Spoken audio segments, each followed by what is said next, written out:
So the other type of negotiation that we've identified is warm negotiations, and there are some key differences here. So whereas with cold and cool negotiations, you're really going to be focusing on price, it's still the most important thing. Well, with warm negotiations, it's different. It's not about price anymore. In fact, price might not even come into it at all. This might be for your negotiations at work. It might be about working from home on a Friday, which is what you want to get from your boss. Well, that's got nothing to do with money in any way, shape or form.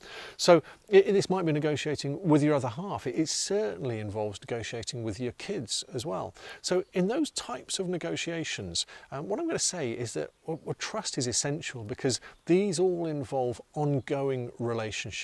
It's not like if you're buying a second-hand or a new car, or you're buying or selling a house, where the likelihood is you're probably not going to see those people again. Well, all those other people, your colleagues, your boss, your family members, clearly you're going to be spending a lot of time with them.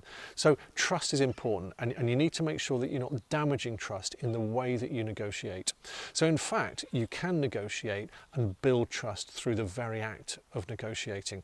So in order to be able to do that, you need to be much more open with information. So whereas with cold negotiations, you have to be quite guarded because they might use the information against you, in warm negotiations, it's in your interest to tell them what's important to you, what your priorities, even what your problems are. If you want to work from home on a Friday and you don't tell your boss whatever it is that means that you need to be there at 5 o'clock or 6 o'clock on a Friday evening without having that long commute home, well, why are they going to give it to you?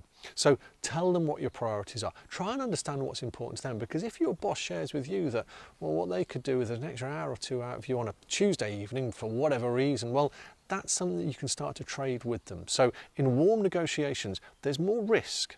You need more trust. You have to be more open with information, and you have to be prepared to be flexible with the other party.